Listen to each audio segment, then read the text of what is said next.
तो श्रोताओं, प्राचीन समय की बात है। एक नगर में, एक राम ब्रिज नगर में एक राजा रहा करता था। राजा का नाम हंसराज था। तो दर्शकों, उस राजा के घर में 7 पुत्रियां थी। राजा की यहाँ धन की कोई कमी नहीं थी और राजा के पूरे नगर में राजा का बहुत सम्मान होता था। और राजा के नगर में जो भी समस्या होती तो वह लोग राजा के पास आकर उस समस्या का हल पूछा करते थे। दर्शकों, राजा के घर में, राजा के महल में जो 7 राजा की पुत्रियां थी, वे 7 ही पुत्रियां बहुत सुंदर थी और बहुत ही अनमोल रत्न थी। और उन 7 ही पुत्रियों से राजा हंसराज बहुत प्रेम करता था। अपनी 7 पुत्रियों को राजा हंसराज ने बहुत ही प्रेम से पाला था और बहुत लाड प्रेम करता था। परंतु प्रिय दर्शकों, उस राजा हंसराज की एक सबसे बड़ी कमी थी और वह कमी थी कि वह राजा हंसराज अपने आप पर बहुत घमंड करता था। वह अपने आप को एक भगवान की भांति देखा करता था और वह अपने आप को उच्च कोटि के समान समझा करता था। परंतु प्रिय दर्शकों, उस राजा का कोई सामना नहीं कर पाता था, क्योंकि वे धन में और सेना में बहुत ही प्रबल था। उसके पास बहुत बड़ी सेना भी थी और बहुत सारा धन भी था, जिसकी वजह से वह राजा बड़े से बड़े युद्ध में सामने वाले को पराजित कर दिया करता था, जिसकी वजह से वह राजा हंसराज अपने आसपास के कई राज्यों में राज किया करता था। परंतु प्रिय दर्शकों, फिर एक दिन की बात है। राजा हंसराज की जो 7 पुत्रियां थी, वे 7 पुत्रियां महल से कहीं बाहर नहीं जाती थी। सारे दिन वे 7 पुत्रियां महल में ही रहती और जिस समय राजा हंसराज की सभा होती तो राजा हंसराज की वह सुंदर 7 पुत्रियां राजा हंसराज की सभा में बैठकर न्याय और अन्याय के फैसले को सुनती। परंतु प्रिय दर्शकों, फिर एक दिन की बात है, जब राजा हंसराज की 7 पुत्रियां भोजन कर रही होती हैं और जिस समय राजा हंसराज की 7 पुत्रियां भोजन कर रही होती हैं तो उस समय राजा हंसराज अपनी 7 पुत्रियों के पास आता है और 7 पुत्रियों के पास आकर उन्हें भोजन करता हुआ देख अपनी 7 पुत्रियों से एक एक कर कर पूछने लगता है। और सबसे पहले अपनी एक पुत्री को खड़ा करता है और अपनी पहली पुत्री से पूछता है कि पुत्री, तुम्हारा जीवन कैसा है? तो दर्शकों, यह बात सुनकर राजा हंसराज की पहली बेटी बोली कि पिताजी, मेरा जीवन बहुत सुंदर है और यह सब कुछ केवल आपकी वजह से ही निश्चित हुआ है। प्रिय दर्शकों, फिर यह बात अपनी पहली बेटी के मुख से सुनकर राजा हंसराज फिर से अपनी पहली बेटी से कहता है कि बेटी, पुत्री, अगर ऐसी बात है तो मुझे तुम बताओ कि अभी इस समय जो तुम भोजन कर रही हो, ये भोजन किसके भाग्य का है? आखिर तुम यह भोजन किसके भाग्य का ग्रहण कर रही हो?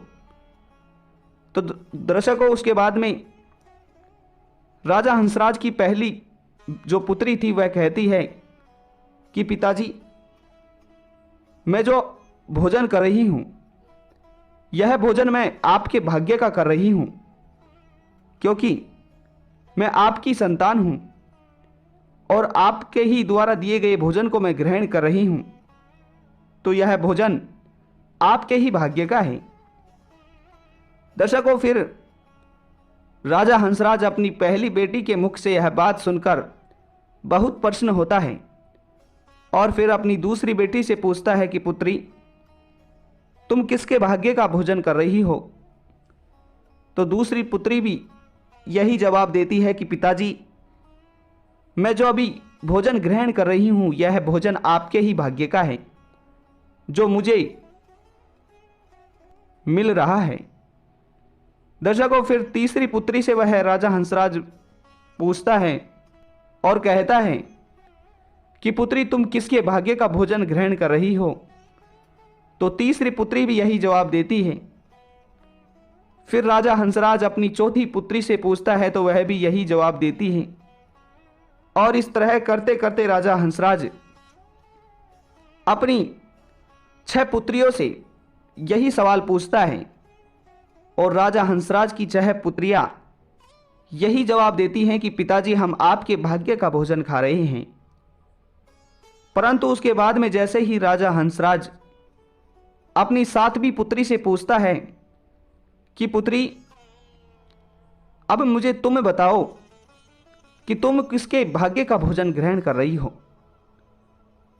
तो प्रिय दर्शकों, जैसे ही राजा हंसराज अपनी 7वीं पुत्री से यह बात पूछता है तो राजा हंसराज की 7वीं पुत्री उससे कहती है कि पिताजी, मैं जो भोजन ग्रहण कर रही हूं, यह भोजन मेरे अपने स्वयं के भाग्य का है, क्योंकि यह भोजन मेरे भाग्य में लिखा है, इसलिए मैं ग्रहण कर रही हूं। अन्यथा अगर यह भोजन मेरे भाग्य में नहीं होता तो भला मैं इसे कैसे ग्रहण करती। और प्रिय दर्शकों, किसी ने सही कहा है कि जो चीज़ हमारे भाग्य में होती है या फिर जो दाना, जो अन्न हमारे भाग्य में होता है, वो किसी ना किसी तरह से जाने के बाद भी हमारे मुख में आ जाता है। और जो दाना हमारे भाग्य में नहीं होता है वो हमारे पास होने के बावजूद भी हमारा नहीं हो पाता है, और इसे ही भाग्य कहा जाता है। तो दर्शकों, राजा हंसराज की वह 7वीं पुत्री राजा हंसराज से मना कर देती है और कहती है कि नहीं पिताजी, ये भोजन मेरे अपने स्वयं का भाग्य का है, ये भोजन आपके भाग्य का नहीं है। दर्शकों, फिर जैसे ही राजा हंसराज अपनी 7वीं पुत्री से यह बात सुनता है तो राजा हंसराज अपनी 7वीं पुत्री से बहुत गुस्सा हो जाता है, क्रोधित हो जाता है।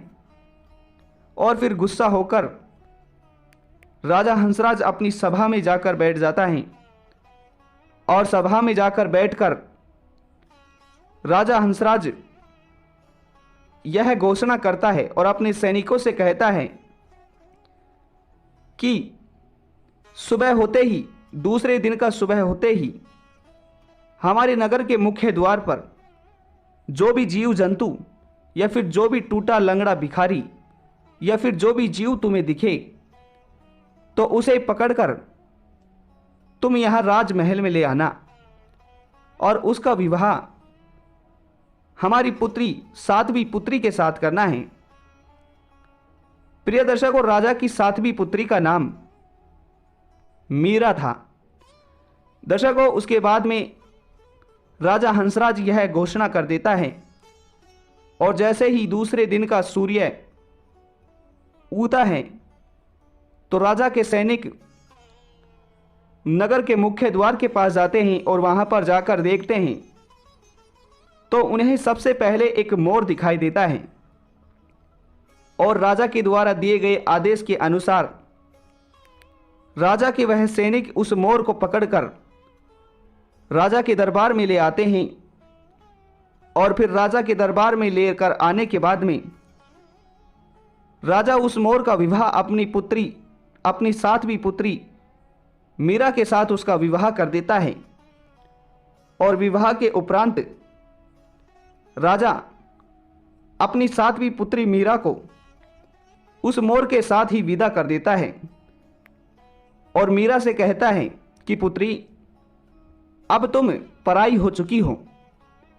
और यह कहा जाता है कि पुत्री का विवाह होने के बाद में पुत्री का घर उसका ससुराल होता है।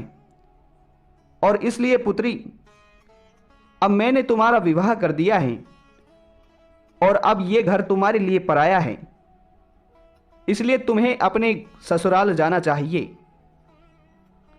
तो प्रिय दर्शकों, राजा हंसराज अपनी 7वीं पुत्री से बहुत क्रोधित था और इसलिए राजा हंसराज अपनी पुत्री को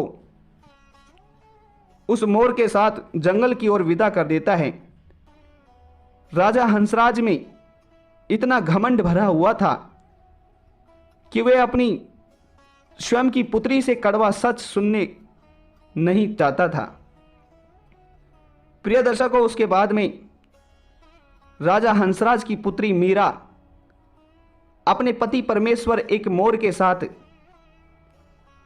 जंगल की ओर चले जाती है और जंगल के बाद यहां जाने के बाद में वह मोर तो पेड़ की टहनियों में बैठा रहता और मीरा उस जंगल में एक कुटिया बना लेती है और उस कुटिया के अंदर रहती है। जैसे ही रात्रि का समय होता है तो मीरा उस कुटिया के अंदर सो जाती थी और मीरा का पति मोर उसी ही कुटिया के पास एक टहनी पे सोता था और टहनी पे सारी रात बैठा रहता था। प्रिय दर्शकों, इसी ही तरह दिन बीतते रहे और उसके बाद में एक दिन रात्रि का समय था। राजा हंसराज की पुत्री मीरा कुटिया के अंदर सोई हुई थी और उसका पति जो मोर था वो वहीं एक पेड़ की टहनी पर बैठा हुआ था और सो रहा था। फिर उसके बाद में जोर जोर से हवाएं चलने लगती हैं, आंधी तूफान चलने लगते हैं और उसके बाद में और मीरा का पति मोर जोर जोर से हवा चलने के कारण उस पेड़ की टहनी से नीचे गिर जाता है। और जैसे ही मीरा का पति मोर उस पेड़ की टहनी से नीचे गिरता है तो मीरा को उसकी आवाज सुनाई देती है गिरने की और मीरा झट से अपनी कुटिया से बाहर निकलती है और जैसे ही जाकर अपने पति मोर को देखती है तो मीरा देखती है कि उसके पति मोर की मृत्यु हो जाती है। दर्शकों, उसके बाद में मीरा अपने पति मोर की मृत्यु पर बहुत विलाप करती है, बहुत जोर जोर से रोने लगती है। उसके बाद में मीरा भगवान शिव को याद करती है। प्रिय दर्शकों, जो राजा हंसराज की 7वीं पुत्री मीरा थी, मीरा भगवान शिव की बहुत बड़ी परम भक्त थी। दर्शकों, उसके बाद में मीरा अपने पति की मृत्यु पर आंसू देती है और जोर जोर से रोने लगती है और भगवान शिव से कहती है कि हे प्रभु, आखिर आपने मेरे साथ अन्याय तो किया, परंतु ऐसा अन्याय किया है कि मैं अपने जीवन को सुखी तो छोड़ो, दुखी होकर भी नहीं जीत सकती हूं। प्रिय दर्शकों, उसके बाद में मीरा भगवान शिव को बार बार याद करने लगती है, परंतु उसके बाद में कोई प्रभाव नहीं होता है और मीरा जोर जोर से रोने लगती है। फिर मीरा यह निर्णय लेती है कि अब ना ही मेरे पिताजी मेरे साथ हैं और अब मेरे पति जो मेरे सहारा था, जो मेरे जीवन साथी थे, वे भी मुझे छोड़कर चले गए हैं, तो आखिर मेरे जीवन में जीने का कोई मकसद ही नहीं बचा है।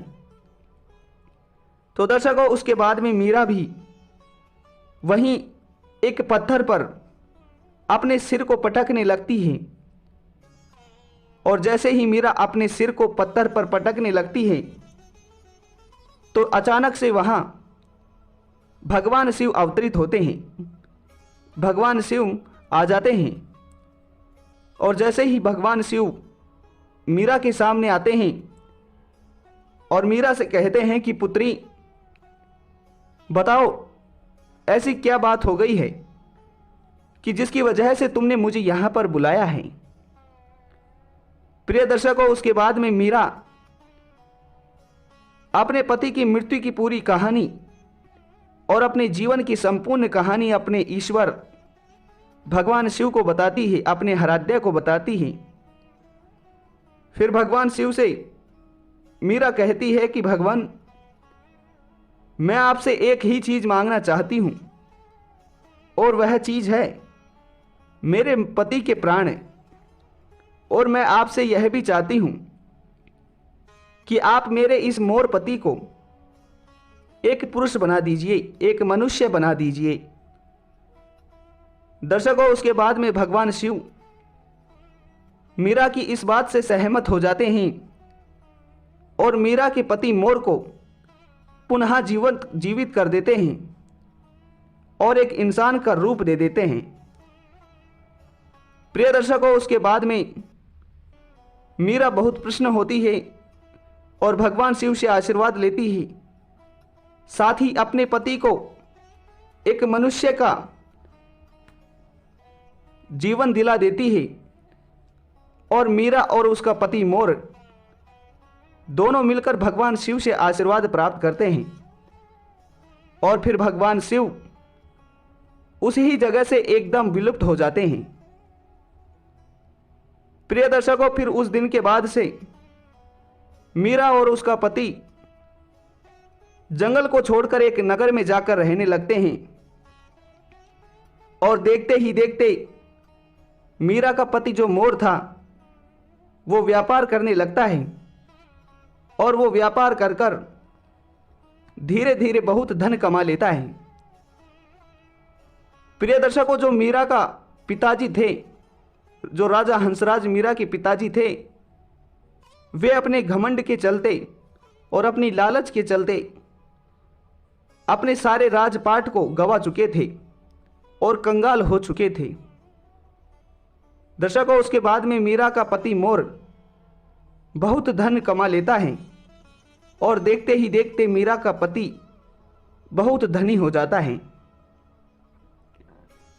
प्रिय दर्शकों, उसके बाद में मीरा के जो पिताजी थे, जो राजा हंसराज थे, वे कंगाल हो जाते हैं, अपने राजपाट को सब कुछ खो बैठते हैं।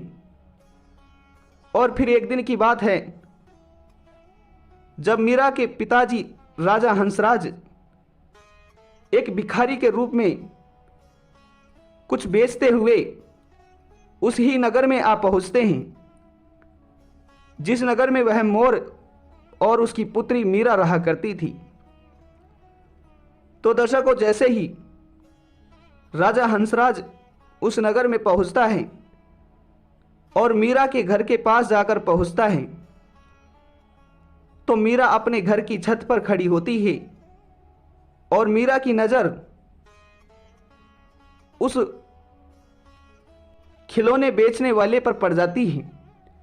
और फिर जैसे ही मीरा देखती है कि ये जो खिलौने बेचने वाला है ये तो मेरा ही पिताजी है, ये मेरे ही पिताजी हैं, तो दर्शकों, मीरा फिर अपने पिताजी को देखकर बहुत प्रसन्न होती है और मीरा नीचे जाती है और अपने पिताजी के पास जाकर पिताजी से कहती है कि आप कौन हो।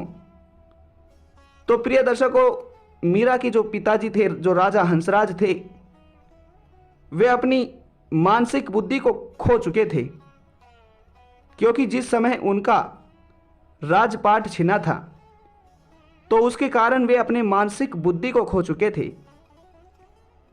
जिसकी वजह से वे अपनी पुत्री मीरा को नहीं पहचान पा रहे थे। परंतु मीरा अपने पिताजी को पहचान चुकी थी। प्रिय दर्शकों, उसके बाद में राजा हंसराज अपनी पुत्री से कहता है कि मुझे भोजन खिला दो, मुझे बहुत जोर से भूख लगी है, भगवान तुम्हारा भला करेगा। तो प्रिय दर्शकों, मीरा अपने पिताजी को अपने घर के अंदर लाती है और घर के अंदर लाकर सबसे पहले अपने पिताजी को भोजन करवाती है और भोजन करवाने के बाद में अपने पिताजी को नहलाती है और अच्छे वस्त्र पहनाती है और अच्छे वस्त्र पहनाने के बाद में अपने पिताजी की खूब सेवा करने लगती है।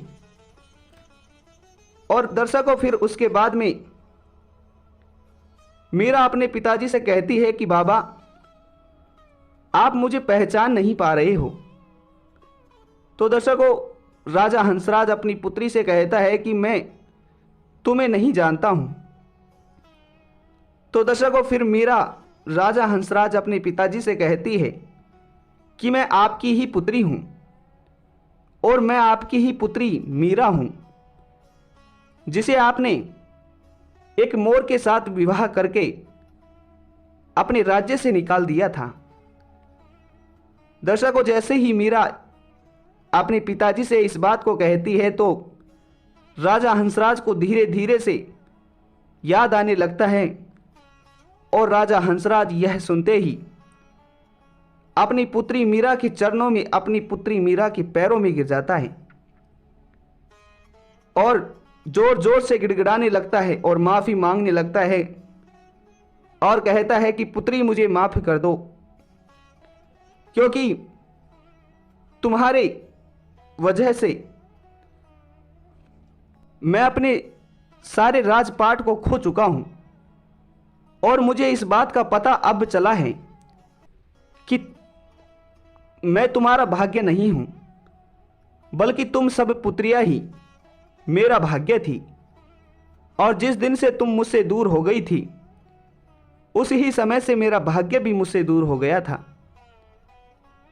प्रिय दर्शकों, उसके बाद में राजा हंसराज बहुत दुखी होता है और फिर राजा हंसराज की सातवीं पुत्री मीरा अपने पिताजी से कहती है कि पिताजी आप दुखी ना होइए, परंतु मैं आज आपको 8 बातें बताने वाली हूं और अगर पिताजी इन 8 बातों पर आप अमल करते हैं तो फिर से आप अपने उस राजपाट को और राज्य को और धन को प्राप्त कर पाओगे। तो दर्शकों, मीरा अपने पिताजी को पहली बात बताने लगती है और कहती है कि हर मनुष्य को भाग्य से पहले ही, यानी कि हर मनुष्य का भाग्य उसके जन्म से पहले ही निर्धारित होता है। इसलिए कभी भी मनुष्य को अपने भाग्य पर घमंड नहीं करना चाहिए और अपने भाग्य को अन्य लोगों को चर्चित नहीं करना चाहिए, क्योंकि हर मनुष्य का भाग्य उसके जन्म से पहले ही निर्धारित होता है और जन्म होने के बाद उसके कर्म पे निर्धारित होता है। दर्शकों, उसके बाद में दूसरी बात बताने लगती है और कहती है कि कभी भी किसी भी मनुष्य को अपने धन और समय चक्र पर घमंड नहीं करना चाहिए, क्योंकि धन लक्ष्मी होती है और यह माना जाता है कि जो लक्ष्मी होती है ये चंचल होती है और यह माना जाता है कि लक्ष्मी कभी भी एक जगह पर स्थायी रूप से नहीं टिकती है। इसलिए धन होने पर कभी घमंड नहीं करना चाहिए। साथ ही कभी भी मनुष्य को अपने समय पर घमंड नहीं करना चाहिए, क्योंकि प्रिय दर्शकों, समय बहुत बलवान होता है और समय कभी किसी का कुछ नहीं, किसी का सगा नहीं होता है। क्योंकि जो बंद घड़ी होती है वह बंद घड़ी भी दिन में 2 बार समय ठीक ही बताती है। इसलिए धन और समय चक्र पर कभी मनुष्य को घमंड नहीं करना चाहिए। प्रिय दर्शकों, फिर मीरा तीसरी बात बताने लगती है और कहती है कि कभी भी उस मनुष्य के जीवन में, यानी कि कभी भी उस मनुष्य को जीवन में नहीं भूलना चाहिए जिसने आपको मुसीबत में डाला हो, क्योंकि कहा जाता है कि जो मनुष्य हमें मुसीबत में डालता है और अगर उस मनुष्य को हम भूल जाएंगे तो वह मनुष्य फिर से हमारे साथ किसी ना किसी प्रकार का विश्वासघात कर बैठता है। इसलिए कभी भी जीवन में जो मनुष्य आपको मुसीबत में डालता हो उसे आपको नहीं भूलना है। प्रिय दर्शकों, फिर राजा हंसराज की पुत्री मीरा चौथी बात बताने लगती है और कहती है कि कभी भी किसी को भोजन कराने के बाद उसे अपने मन में परोपकार नहीं समझना चाहिए। और प्रिय दर्शकों, यह बात सत्य है कि अगर आप अपने घर के द्वार पर आए किसी भी गरीब आदमी को भोजन कराते हैं और भोजन कराने के बाद में इसे परोपकार एहसान मानते हैं, तो आपको यह लाभ नहीं बल्कि पाप मिलता है। इसलिए कहा जाता है कि कभी भी किसी की सहायता करने के बाद में हमें उसे परोपकार नहीं मानना चाहिए। प्रिय दर्शकों, उसके बाद में वह पांचवी बात बताने लगती है और कहती है कि हमेशा विवाह और संबंध अपने ही कुल के लोगों में करना चाहिए, क्योंकि विवाह और संबंध जो मनुष्य अपने ही कुल के लोगों में करता है तो उसके जीवन में किसी भी प्रकार का भेदभाव नहीं होता है। इसलिए हमेशा विवाह और संबंध अपने ही कुल के लोगों में करना चाहिए। प्रिय दर्शकों, उसके बाद में राजा हंस की पुत्री मीरा छठी बात बताती है और कहती है कि कभी भी स्त्री, ब्राह्मण और बालक, इन तीन लोगों को अपशब्द नहीं बोलना चाहिए, क्योंकि जो मनुष्य इन तीन लोगों को अपशब्द बोलता है वो मनुष्य हमेशा नरक का ही द्वार देखता है। प्रिय दर्शकों, उसके बाद में मीरा सातवीं बात बताने लगती है और कहती है कि कभी भी आप जब भोजन कर रहे हो तो उसके उपरांत बोलना नहीं चाहिए, क्योंकि दर्शकों कहा जाता है कि जो मनुष्य भोजन करने के उपरांत अपने मुख से बोलता है तो उसे मां अन्नपूर्णा का अपमान माना जाता है। और ये कहा जाता है कि ऐसा करने से मां अन्नपूर्णा रूठ जाती हैं और दाने दाने के लिए मोहताज हो जाते हैं। दर्शकों, फिर राजा हंसराज की पुत्री मीरा अपने पिताजी को लास्ट बात बताने लगती है, अंत बात बताने लगती है, और ये बात बहुत गहरी बात होती है और कहती है कि हमेशा मनुष्य को सिद्ध स्वभाव से काम लेना चाहिए, छोटी छोटी बातों पर भड़कना नहीं चाहिए, क्योंकि कहा जाता है कि जो गर्म लोहा होता है उसे एक ठंडा लोहा ही काट देता है, और जो ठंडा लोहा होता है उसे एक गर्म लोहा भी नहीं काट पाता है। तो दर्शकों, इसलिए कभी भी किसी भी मनुष्य को हमेशा सिद्ध स्वभाव का रहना चाहिए और छोटी छोटी बातों पर नहीं भड़कना चाहिए।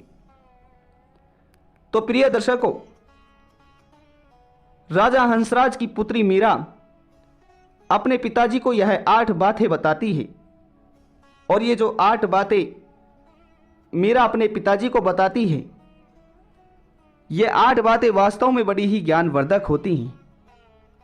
उसके बाद में राजा हंसराज अपनी पुत्री के मुख से इन 8 बातों को सुनता है और अपनी पुत्री को आशीर्वाद देता है और अपने जमाई मोर को भी आशीर्वाद देता है, और फिर अपनी पुत्री के घर से विदा लेता है और फिर वहां से जाता है।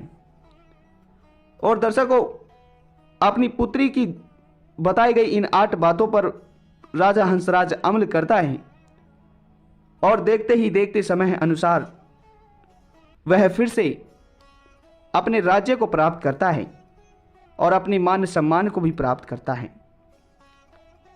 तो दर्शकों, इस प्रकार ये 8 बातें बहुत ज्ञानवर्धक हैं और बहुत प्रेरणादायक हैं।